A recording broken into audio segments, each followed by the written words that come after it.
Vous écoutez le journal du télétravail, le podcast du magazine Management qui vous aide à mieux télétravailler.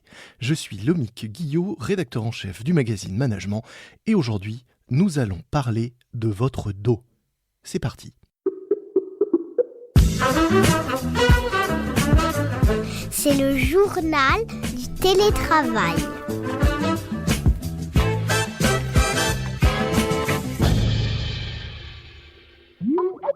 Après un peu plus d'un an de télétravail, certains télétravailleurs commencent à en avoir plein le dos, au sens premier du terme et au sens figuré pour certains. Mais c'est au sens premier que nous allons nous intéresser aujourd'hui, puisque nous allons parler de votre dos et de la façon dont vous êtes installé, bien ou mal, pour télétravailler. Et pour cela, j'ai le plaisir de recevoir dans notre podcast Kevin Reyes, ostéopathe et cofondateur de Bloon Paris. Bonjour. Bonjour. Est-ce que selon vous, les télétravailleurs sont si mal installés que ça chez eux pour télétravailler depuis un an? On n'a pas forcément envie de faire des généralités, mais c'est vrai que la grande majorité se sont retrouvés bien démunis du jour au lendemain à devoir travailler chez eux, des fois plus de 8 heures par jour, pas forcément avec du matériel adapté. Donc je dirais que ma réponse est oui. La grande majorité des personnes en télétravail sont mal installées, surtout ceux qui n'ont pas la chance d'avoir un espace dédié pour le télétravail. Alors pourquoi est-ce que la chaise de cuisine que beaucoup ont adoptée comme chaise de bureau, n'est pas vraiment adaptée pour, passer la journée à travailler sur un écran? Grosso modo, ce sont des assises d'appoint qui n'ont pas été pensées pour du travail à long terme Mmh. et surtout, il y a souvent une véritable inadéquation entre la morphologie des utilisateurs et le matériel utilisé. Alors quels sont les problèmes que ça peut, provoquer sur le long terme, cette mauvaise posture de travail? Alors, les problèmes que peuvent provoquer des mauvaises postures au quotidien sont les pathologies que l'on regroupe dans la grande famille des troubles musculo-squelettiques, Mmh. la bien connue sciatique ou des dorsalgies, des problèmes notamment au niveau des cervicales. Mais aujourd'hui, on sait que c'est pas uniquement la mauvaise posture qui est vecteur de tous ces problèmes, c'est aussi la sédentarité.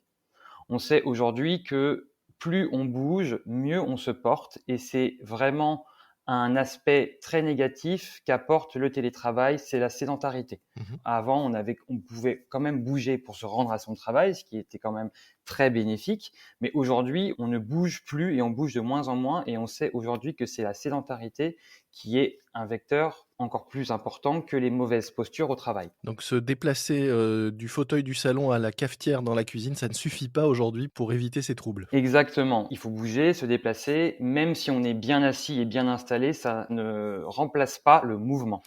Est-ce que vous, qui êtes, ostéopathe, vous avez constaté depuis, 1 an, une hausse, de ces troubles autour de vous ou auprès de vos confrères? Oui, tout à fait. J'ai beaucoup de mes confrères qui reçoivent des patients de plus en plus jeunes pour des problèmes vraiment avec des douleurs assez aiguës, notamment je pense à des lombalgies aiguës ou des sciatiques aiguës sur des patients qui sont de plus en plus jeunes. Et lorsque mes confrères creusent un petit peu, on se rend bien compte que les personnes sont très mal installées.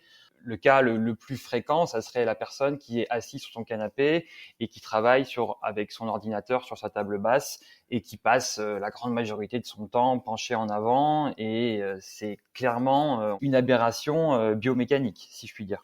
Alors ça, c'est pour le constat. Une fois que ce constat est fait, qu'est-ce que vous préconisez? Je rappelais, que vous êtes cofondateur de Bloon Paris.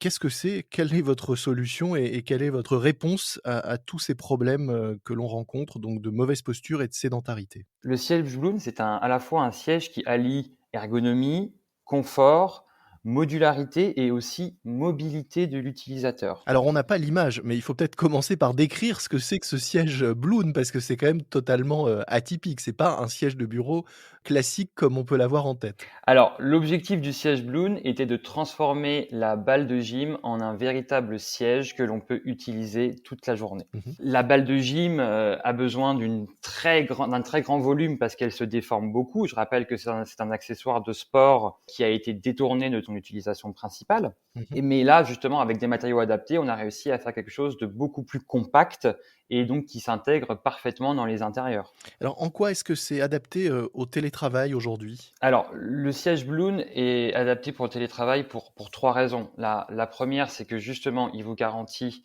d'avoir une bonne posture. La deuxième, c'est qu'il vous remet en mouvement dans votre position assise. Et ça, c'est pour moi un facteur qui est très important. Et le troisième, c'est que contrairement à la grande majorité du matériel dit ergonomique, qui selon nous s'intègre vraiment pas bien dans les intérieurs de maison, si je puis dire, Mmh. le siège Bloon a ce côté design et sympa qui en fait une véritable pièce aussi de déco dans son intérieur. Oui, on peut le laisser, dans un coin du salon, ça ne choquera pas. On peut, c'est comme un coussin ou un pouf pour s'asseoir, à la fin de la journée au bord de la table basse aussi presque. Exactement, justement, je reviens à votre question de tout à l'heure. Les assises qu'on trouve souvent à la maison sont des assises d'appoint, ce ne sont pas des assises qui ont été pensées pour passer beaucoup de temps assis dessus.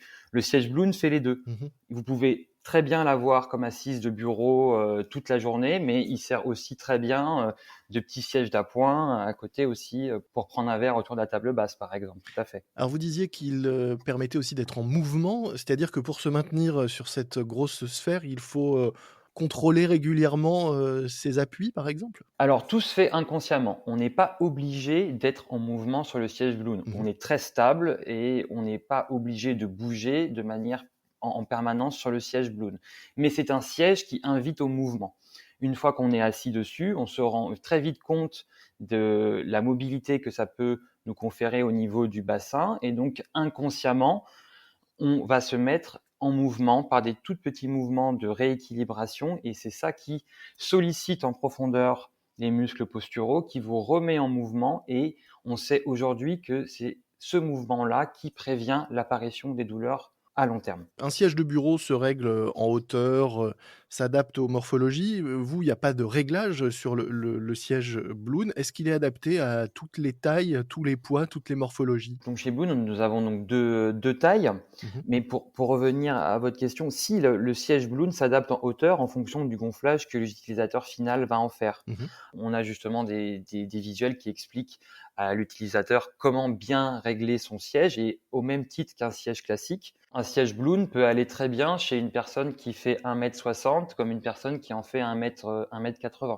Pour un même siège, il suffira donc de le régler en fonction de la pression qu'on met à l'intérieur pour pouvoir l'adapter à la morphologie de la personne. Combien ça coûte aujourd'hui si on veut se payer ce siège BAL, ce siège, Bloon pour travailler et être mieux installé chez soi? Alors aujourd'hui, le siège Bloon est commercialisé sur notre site web au prix de 179 €, notre gamme originale qui est disponible en 12 coloris. Mmh.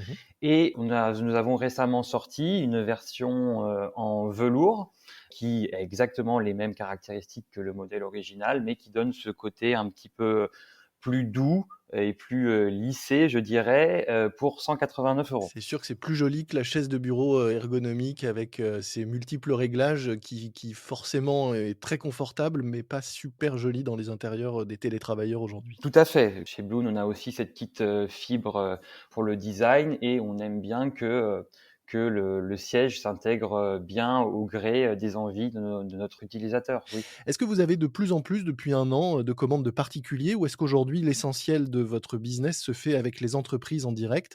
Et question annexe, s'il se fait avec les entreprises, est-ce que celles-ci commencent à vous commander des sièges pour équiper leurs salariés à domicile? Alors, ça se fait effectivement de plus en plus. On est de plus en plus approché par des entreprises qui veulent équiper leurs télétravailleurs chez eux. Mmh. Il y a aussi de plus en plus d'entreprises qui allouent des budgets pour leurs télétravailleurs et après, c'est au choix. De chacun, oui, de s'équiper soit d'un écran, soit d'un siège ou d'un casque. Voilà, exactement. Et donc, justement, nous, on travaille beaucoup avec les entreprises en les sensibilisant à ces problématiques. En attendant d'avoir, ce siège et de le recevoir si jamais on a envie de le commander, est-ce que vous auriez 3 conseils pour, mieux s'installer, chez soi et éviter ces troubles dont on parlait? Les conseils que je peux donner, c'est avant toute chose, que ça soit un siège ergonomique ou un siège Bloon, ce ne sont pas des produits magiques. Il faut faire attention Mmh. à tout l'environnement, notamment, je pense à la hauteur de bureau qui doit être bien adaptée. En général, un bureau ne doit pas dépasser les 75 centimètres. On a beaucoup de problématiques par rapport à ça. La deuxième, c'est bien entendu ceux qui travaillent sur écran. Mmh. Avoir un bon siège, c'est bien, mais travailler 8 heures par jour, voire plus, directement sur un ordinateur portable, c'est vecteur d'une mauvaise posture, notamment sur la partie haute du corps. Et donc, c'est aussi très important de bien régler sa hauteur d'écran. Et surtout, si possible, bien avoir un environnement lumineux qui soit bien adapté. Merci beaucoup, Kevin Reyes. Je rappelle que vous êtes ostéopathe et cofondateur de Bloom Paris, qui propose donc ce siège, cette balle réinventée qui fait un siège tout à fait ergonomique et adapté notamment au télétravail de par sa forme et de par aussi son design particulièrement soigné pour ceux qui voudraient d'abord le voir à quoi il ressemble ce siège et éventuellement en savoir plus sur vos offres. Nous mettrons dans les notes de cet épisode un lien direct vers la présentation de Bloom Paris. Merci à vous, très bonne journée.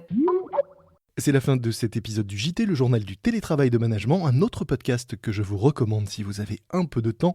Il s'appelle Big Data, les big entretiens du Big Data, un podcast du magazine Capital en partenariat avec Engie qui traite de toutes les questions liées à la donnée et à l'intelligence artificielle. Big Data, les big entretiens du Big Data à écouter dès maintenant sur toutes les plateformes d'écoute.